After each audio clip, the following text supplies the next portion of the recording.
how to be able to answer and be able to reference an idea to a story. Well, that is the most persuasive way of speaking. That is there's no other, there's literally no other form of expression besides storytelling, crafting your idea and your answer around a story that is more powerful and more persuasive. That is, in this case, is the brilliance of bands as well, reacting to that question. Let me see if we can segue this into something. Okay, let's talk about this. Now we're talking about Trump. Let's keep talking about Trump for a minute before we go. I think we are not going to talk about Kamala much today, because we talked about Kamala a lot yesterday. I need at least 3 days to recover again. You were asking the question if this show was going to be on the weekends too. This is going to be only on weekdays.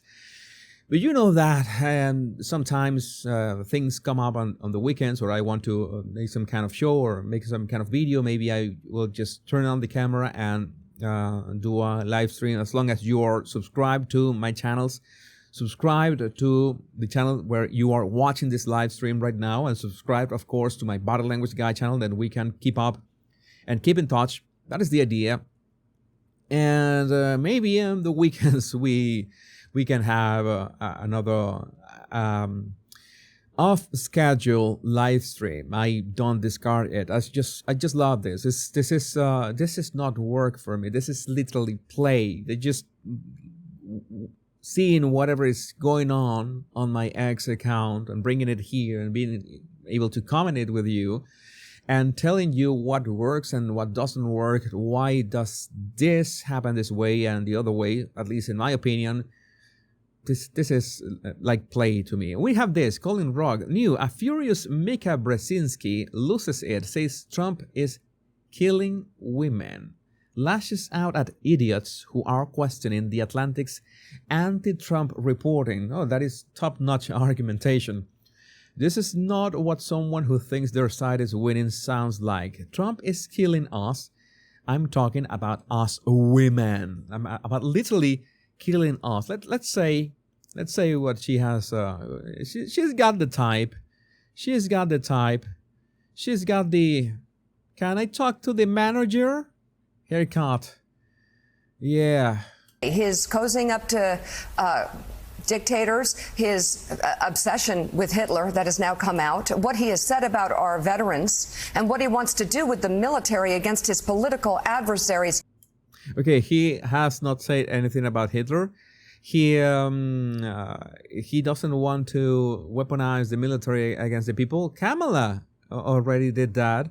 He has not said anything ill of veterans. That's also a hoax. How can I continue? Well, you know that this is the face that I make when I listen to these people. This is my face when I listen to them. Oh my God.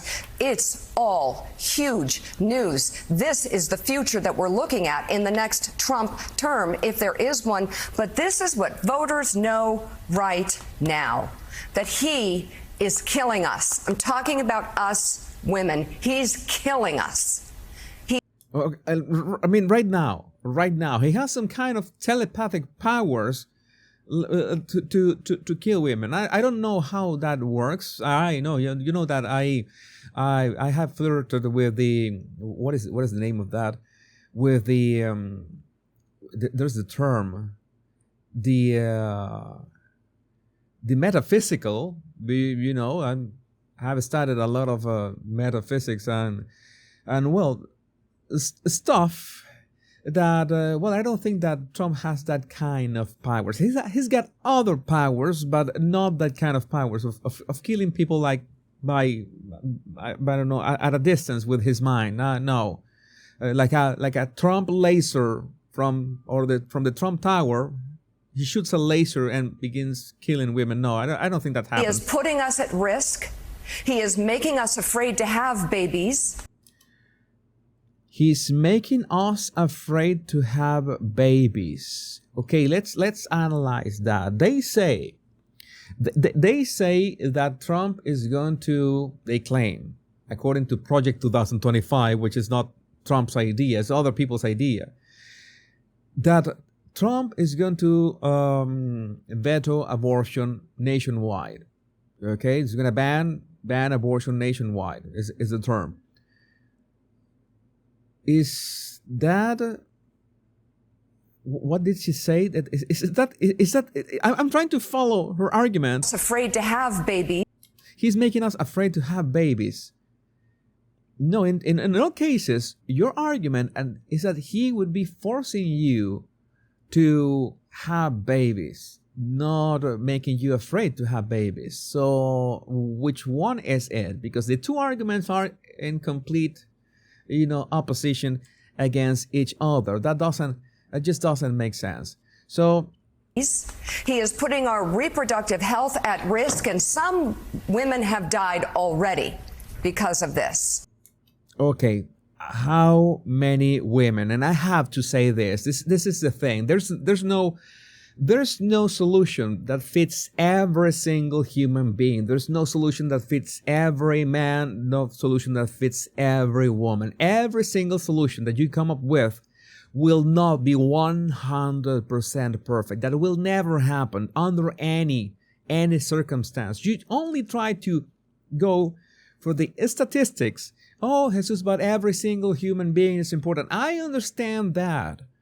But you have to face reality. You have to try to be the fairest to the largest amount of people. And some people, either way, are going to be affected. Is that we are, now that we're talking about water, you know that there's this really strange mutation and disease that makes you allergic to water. I mean, you cannot splash water in your skin because you have a rash. Okay, we're talking about that is like, I don't know what part of the population is that. It's extremely rare. It's like 1 in 1 million, something like that. Does it mean that we have to ban water and taking showers for everybody else? It's unfortunate, of course. It's unfortunate that it happens to this small group of people, but we cannot ban water for everybody else because it happens to this small group of people.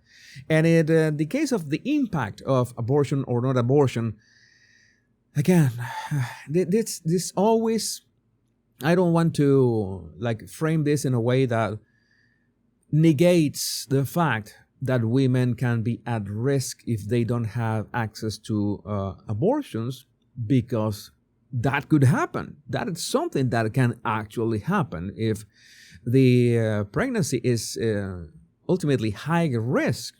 Well, the woman should have the right to decide that she doesn't want to take that risk. I mean, of course, it also depends. It's a moral decision. It's the kind of topics that are complicated. How long has it been? How many weeks are we talking about? How many months of pregnancy are we talking about? It's a very complicated topic. What do you do? What do you do as, for example, if you already have 2 or 3 children and this is your 4th child, and it's a high-risk pregnancy? There's the statistics say that you have only 10% of odds to survive. And you say, well, my beliefs say that I won't do any abortion. But the statistics, and this is something that we need to try to have a cool head about. The statistics speak for themselves many times. Again, I can understand that maybe you don't trust scientists and you don't trust, that is another layer of complexity to this. But let's say that you believe the statistics and you go and you place your bet. You say, I'm going to make the bet and go for the 10%. That is completely okay. I mean, whatever you decide is your decision. You're taking that bet on yourself and your baby, but you're also taking your bet on your family, your 3 children that you already have. I mean, I don't have an answer to this. These are questions that I've always said have to be addressed on a case-by-case basis, woman to woman, man to man. And every case is unique, and that's what makes this so complex. What Trump did on his first term to overthrow Roe v. Wade was you had this blanket law over all the United States. Let's bring it down to the states, to every state. Every state has a decision on how they handle that. Ultimately, it should be on every case.